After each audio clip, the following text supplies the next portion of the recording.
Hello, everybody. Welcome back to Catapult Your Business, where we help catapult your business one question at a time. My name is Casey Clark. I'm the CEO and co-founder of Cultivate Advisors, and we have got a great question to dive into today. We're going to talk about how do you prioritize and build sustainable SOPs that help you scale in your business. Everybody talks about these standard operating procedures and how important they are and why you should document things. But we're actually going to dig in and figure out what makes that work for businesses and what doesn't make that work. And so to help us as we dive in, I've got the super talented Chris. Chris has been an advisor with us for the last 2 years, was actually even a client with us before being an advisor. And now, he is just doing a remarkable job helping these business owners that he gets to serve grow and scale. And one of the ways is really diving into these SOPs. In his past life, he owned a very successful real estate company and actually has trained up over 350 salespeople. So he might know something about scale. He might know something about putting some systems in that help onboard talent and help get the business to scale at a different level. So Chris, welcome to the call. Thanks. And Casey, I appreciate it. I'm looking forward to this. Yeah, it's going to be a lot of fun. Chris, I've got to ask the first question out of the gates. You are the first or second, right? You've got to be a small number in our group now that you started as a client and then you became an advisor. What led you to that? I've never actually had a chance to talk to you about that one-on-one. Yeah, actually, truthfully, it's because what I tell everybody is, once I exited, I had no idea what I really wanted to do coming out of this, but talking to my advisor, Morgan, and kind of rehashing all of my thoughts on what Cultivate was building, what really drew me into the role was just like the mission-oriented nature of Cultivate and like that it's supporting small business owners from like a, making the world better sort of perspective. It's not a financial thing. It's not an economic thing. It's truly a mission-driven organization, and that makes the sort of work we do just feel that much more important and impactful. And it's something I've always been passionate about, even working with Cultivate as a client, and so much better now working here as an advisor. So it's been great. Well, that's awesome. We're obviously very lucky and happy to have you. So thank you for the work that you're doing. And I know I speak on behalf of your clients thank you for partnering with them to help them create the scale that they desire. So, but you brought this question, Chris. Thanks for bringing this to the table. These SOPs, like, why do SOPs matter, Chris? Like, why, we work with companies all the time and we obviously understand it, but let's break this down for everybody listening in. Why do you think SOPs matter? Yeah, for me, in my perspective, especially as a small business owner and now working in this role, I think SOPs do a lot of great things for business owners beyond just, having a document somewhere that they can reference when they need to remind someone how to do something. It's a thought process. It's a deliberate effort to understand how the business operates from a very tactical perspective. What do we do in what order, what steps? So even the end product aside, the process of going through and documenting SOPs is what really orients, I think, a lot of business owners around the idea that a business is just a series of people doing a lot of activity in the same direction. And we need to think through how that works and how those operate. And, that is what allows us to identify, how does a business scale? How does a business grow? What do we have to do more of in order to be more successful? I couldn't agree more. And I love how simple that definition was. Just a business is just a lot of people doing a lot of things in a similar direction. Definitely stealing that. For me, Chris, I think a lot about SOPs is that most people start to think about it or hear the term when they think of exiting their business, actually, right? If you were to go through a due diligence process, often the company or whoever's going to purchase the company is going to go, let me see all your SOPs. You might even get a higher multiple for the exit of the business because of it. And that always struck me as like people then all of a sudden have to go document everything because it's the only way to transfer to the new owner. And I always just try to explain to our clients when we meet with them, I'm going, hey, do you realize if you just built all the SOPs now for yourself, your phone would probably stop ringing, right? Like you would have a place where people could go back and understand what the expectation is or what the process is. And everybody could, be headed to the North Star a little faster. Then you continue. You see this, right, all the time with your clients. You have to. Yeah, no, it's amazing. I mean, every time we sit down and ask a client to say, okay, well, walk me through exactly how this works, we're sitting there creating an SOP as I'm getting walked through how part of this business operates, taking notes. And hey, by the end of this little conversation we've had about how you do what you do, great, we've got the beginnings of an SOP, the beginnings of that documentation. And it touches all of these different areas of the business. It's hiring and onboarding. It's identifying performance for your existing team and what they need to do in order to contribute to the success of the organization. If you ever need to outsource, hire a contractor, or if there's an area of your business operations that you don't feel particularly strong in, if it's accounting or marketing or whatever it is, even by creating that documentation, now you know what you're going out and looking for. So this whole thing, I mean, the valuation is important, but SOPs touch every part of how a business operates and allow you to pull levers and manipulate business operations in such a way that you can get what you want so much faster.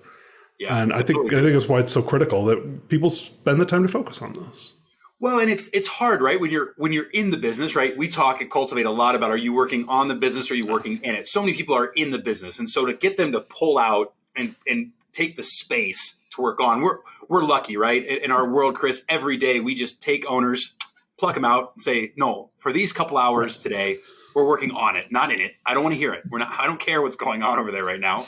We're going to work on the future. We're going to work on the scalability of this business. So it's a little easier for us, but we've both been there, right? We both owned business in the past. When you're in it, it is hard to pull yourself out. And so I think people get in this philosophy is like, well, I've got it in my head, and they just don't understand that that's the difference maker. And so people are like, why would I write this out? I already know it. My team already knows it. It's like, you think they know it. Like that's what I find. It's like, you think they know it, but I bet if you actually had the space to go watch them, you'd be like, wait, this isn't the level that we operate at, or this isn't how we do that. I don't know. I'm sure you've seen that as well, but that's just something that really comes to mind for me. So, Chris. Oh yeah. I mean, absolutely. Oh, go ahead. No, it's just, you look at some of the most successful organizations in the world, and what they are obsessed with is finding the best ways of doing things and then sharing that across the organization. Yeah. And it's that documentation, identification, sharing piece that is this whole SOP craze that we are focusing on. So yeah, no, I think you can't shy away from it. You can't. Well, my last comment on this, and then let's move about how do you actually start to do this, right? Because I think a lot of people need a lot of help on that is, the hot topic right now is tech enablement. Like everybody's like, how do I create tech enablement? How do I create these guardrails that don't allow human nature to break things anymore, right? That allows me to drive the scale. And that's really sexy and exciting and, things that I think people are thriving for.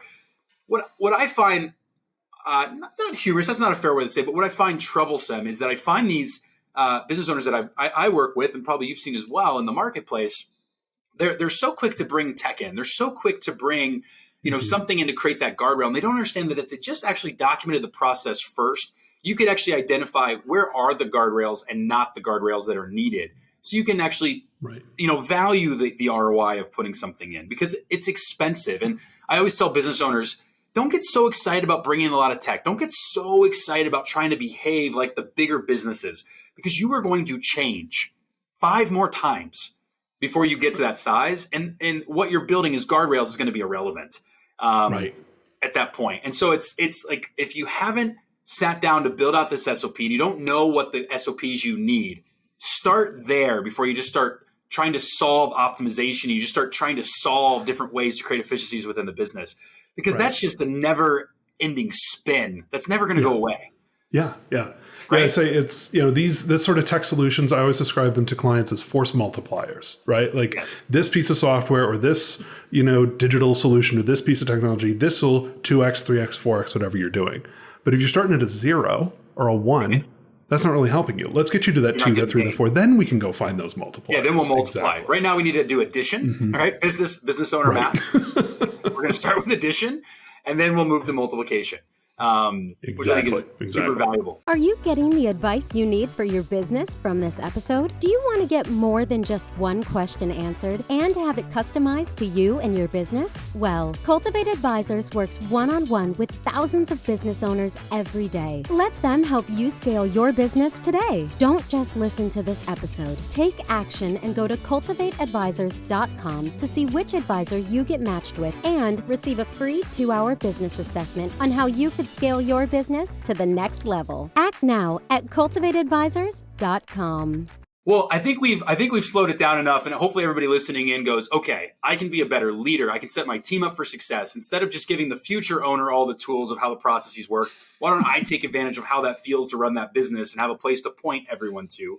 So as you said, we can be a business that has a lot of great people that are doing a lot of great things, all in direction of the same thing.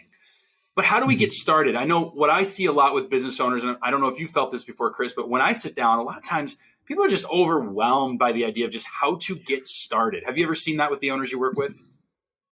Oh, yeah. It's a paralysis by analysis. There's so many places where they could start that they don't start anywhere. Yeah, well, and because as you shared earlier, right, SOPs are through everything from onboarding to every aspect of the business, every department. Just how you behave, it goes on and on and on and on. When you work with your companies on this and the CEOs that you have the privilege to support, how do you get into it? Like, do you have a process you can explain or a way that you kind of kickstart this with people? Yeah, I start with two data points that we need. What are you spending an inordinate amount of time on? What are you doing over and over and over again? So you go to the owner's time. The owner's time, or wherever that sort of backlog of repetitive activity is in the team.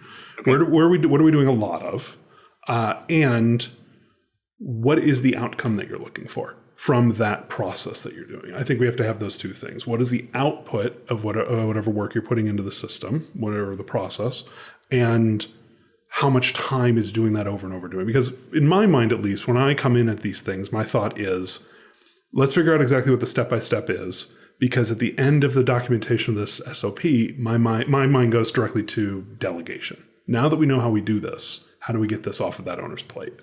Yeah. And who's able to take it over and just run through the same checklist that the owner was running through?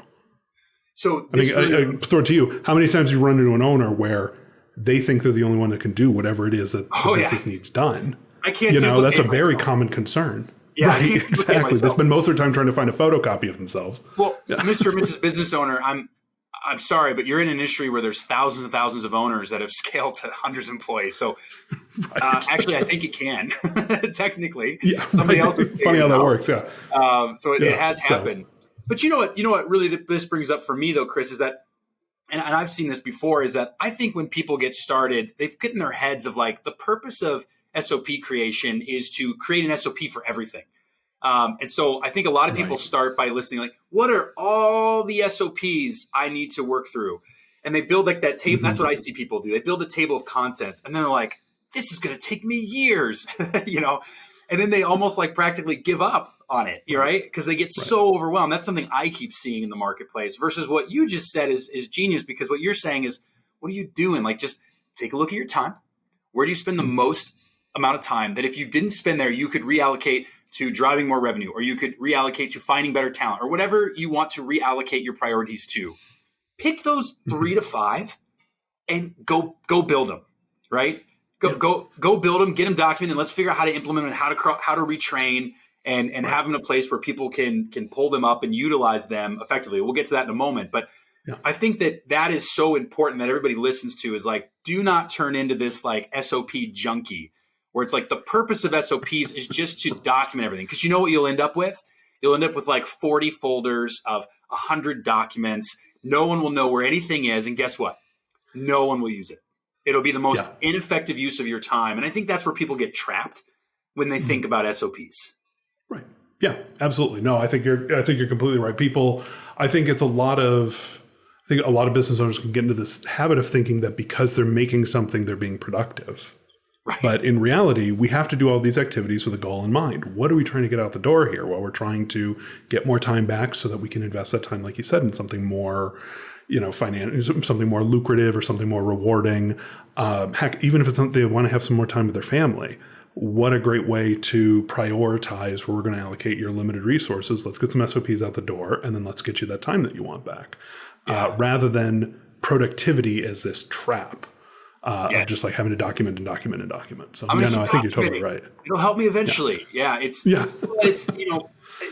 there's always the fun quotes out there, right? About like, being busy for the purpose of being busy is not success, right? It comes down to the work that you do should be generating results, not just working to say I'm busy, I'm successful.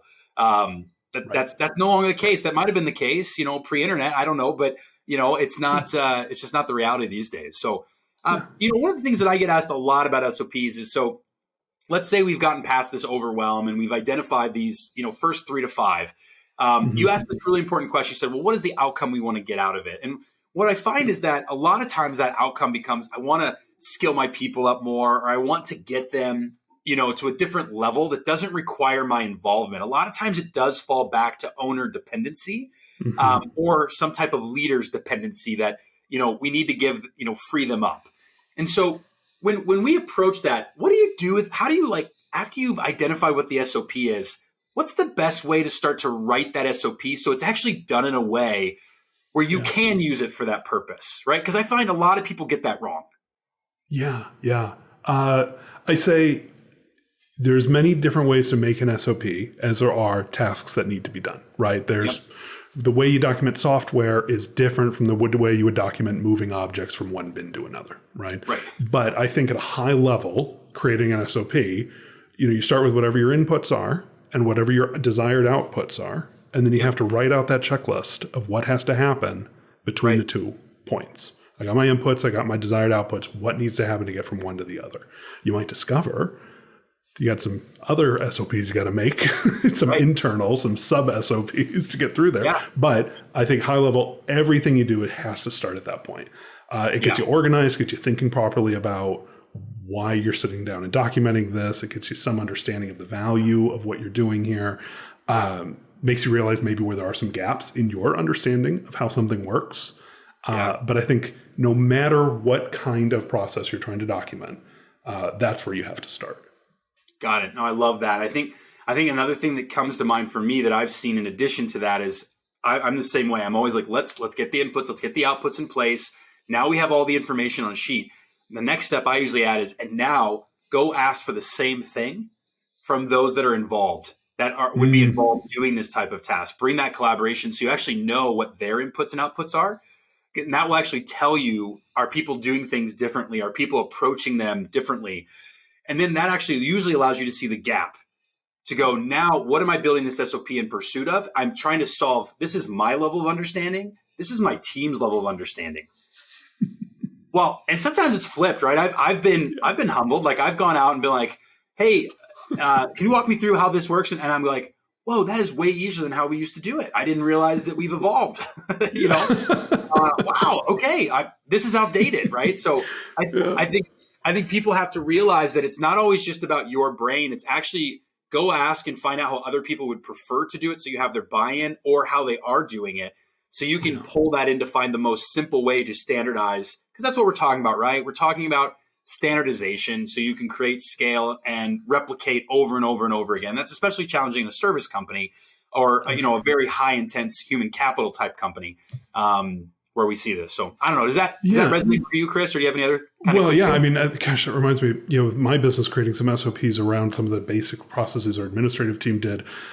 Speaking of humble pie, when I was going out to document some of these processes as part of a training manual, I couldn't believe how much more complicated it had all gotten in the time since I had looked at our process. That's and my staff had to turn to me and say, hey, that is not how you can do it anymore. Times have changed. We need like a 4-step process here.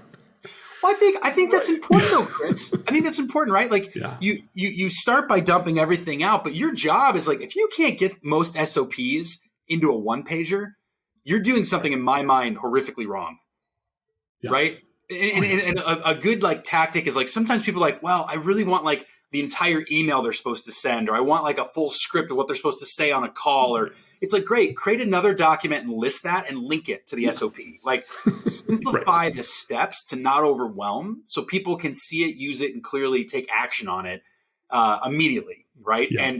I would say our more advanced businesses, they're using, project management software then, like Asana or Monday or other things to like bring these processes to life so there truly is more of an accountability and checklist. Others, may have an LMS, or a learning management system for those that don't know what that is to help bring training to folks, or some other type of portal that's helping hold all these together. Don't let them just go get lost one time looked at. You've got to put them in some type of central repository. I know we see that all the time where it's like, oh, I made those one time. I don't know where they went. They're in a Google Drive somewhere, but I forgot the password. Yeah, I hear you. 40 folders of 40 folders. Well, and on the subject, of producing these things and how you actually get started and keep the ball rolling, I'll say, I hate to keep coming back to training, but every time you have to train on a process, I tell my clients all the time, teach them based on the documented SOP, and then assign that new hire the task of updating the document with whatever new things are out there and have been learned, or if the software has changed or the layouts are different or whatever. Go in and encourage them to take ownership over that process and make changes to the standard documented, whatever our standard documentation is. It helps retention and learning. We all know that if you get to go apply that stuff, it helps with learning, and gives them ownership over the process and keeps all of your records up to date, and you don't have to do any work. You've delegated it. That's the best part is, again, back to the common root that I see is people come in and think that building SOPs is for the purpose of documenting. So I might be able to sell the company, or just for the sheer purpose, like we should document everything. Right. And so they and it's like, no, like take your pain points, take what's holding you back. And as those approach you, keep slowly building SOPs. And before you know it, you will look up and have a spreadsheet of the 100 SOPs you've generated. And you'll have an owner assigned to each of them who owns that SOP, and it's their job to make sure that that stays up to date at all times. And that is a sustainable way to create an SOP structure within a business that creates scale. Just documenting to document is not what we're talking about, everybody. That's not helpful, actually. There's some softwares out there that are like all about SOPs. I'm not going to name any, but I'm just like, sometimes I just want to shake them. I'm like, stop advertising to business owners, because it's like, get all your stuff documented here. It's like, no, that's the worst advice you can give. Thank you for building a great platform to keep it there. But it's like, instead you need to actually slow down and go, it's actually the harder part to figure out, what do I need to prioritize? Which SOPs, and how's that going to get me the biggest lift by creating this? And what am I going to get as an output for creating this, and how I hold accountability to that? I'd rather you go build 5 awesome SOPs this year than document your whole business. Right? Every time. Oh, yeah. Absolutely. Right? You're going to get a way bigger lift. Way bigger. Yeah. Anyway. And then go invest that time in something even better. Right. And then that'll create another need for an SOP when you're ready to get it off your plate. Exactly right. Yep. I've got to ask this question. I know a lot of people probably want to know, Chris, you're obviously, really in deep with a lot of these successful scaling companies we have the opportunity to work with. And, so when you look at SOPs and you think about, what are maybe like your top 3 or top 4 that you think of? You're like, every business should really make sure these 3 or 4 are in place. Let's say you're a $1 million to $10 million business. It's like, you've got to have these 3 or 4 in place and rolling. Which ones come to mind for you? And I'll double down and share a couple as well. Yeah, the first one I always look at is, what is your client or customer onboarding experience?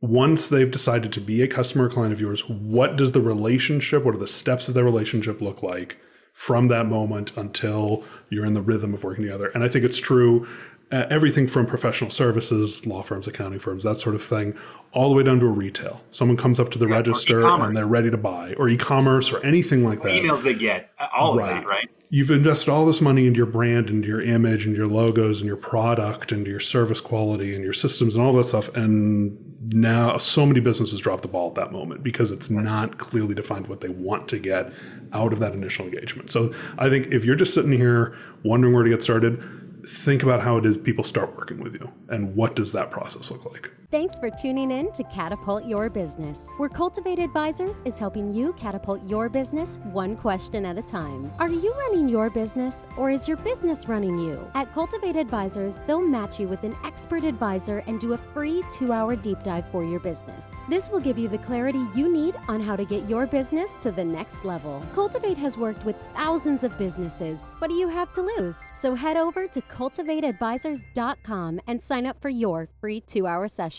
Well, I'll double down. The one I was going to choose is it's your employee onboarding process, right? It's like, how do you bring them to your brand? Same thing. It's like, and if you think about it, right, what makes business tough, I'm like, you have no idea how much I just bolted onto your line at the beginning of this podcast. Business is just people, a lot of people doing a lot of different actions, all in pursuit of the same direction, or however you said it. You said it way more elegantly than I just did.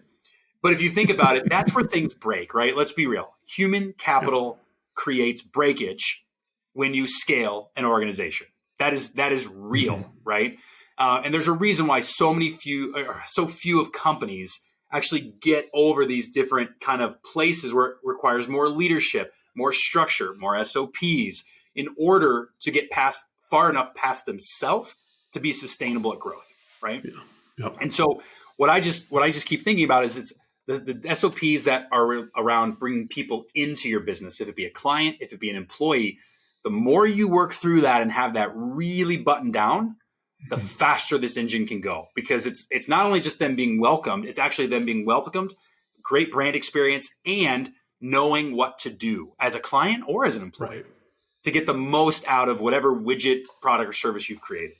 So I think if you're coming today and you're like, I need to go get started on this, pick those two. There's probably some pain points there. Otherwise, in the best interest of what Chris shared, like, take a look at your calendar and go, what in the world am I spending my time on? And whatever is the biggest amount of time, start there. Figure out how to get that off your plate by creating an SOP. And I think if we just leave them with those three things, those are the best three SOPs to get started with. A great thing to wrap up in the first half of the year. Company's in so much better spot. Yeah, absolutely. Absolutely. So, Chris, this has been an absolute pleasure. Thank you. Thank you for jumping on and taking some time out of your day away from some of the businesses you work with to, instill some knowledge and bring a lot of confidence to people of how do you approach SOPs and why are they so important. Thank you so much. You're obviously a rock star with us. People are listening in and like, hey, I like Chris. I want to talk to Chris. Feel free to find him on our website at cultivateadvisors.com. Or if you do submit, a web form to learn more about us and maybe take advantage of a free advising session with us, you can always just ask for Chris when you fill out that form. Don't be afraid to do that. So, Chris, thank you. We love having you on the team. You've done great. I want to give you just a moment. Do you have any parting words or any pieces of final advice you want to share with those listening in today? The only thing I would say is I listen to a lot of podcasts and think the ideas are great, and I don't want anyone to listen to this and then not go do something. So my advice would be, just go get started. Brush the rust off, buckle down today, start sketching out what you want to tackle, look at your calendar, figure out your priorities, and just get started now. Worst case, just right now, go schedule something in your calendar for next week, grab an hour, and commit to getting started. Take action. Yep. And that'll make what you just listened to worth it. I love it, Chris. Thanks so much again. And to everybody, keep on with your entrepreneurial journey. We're super glad to help support you as we help catapult your business one question at a time. We'll see you next week.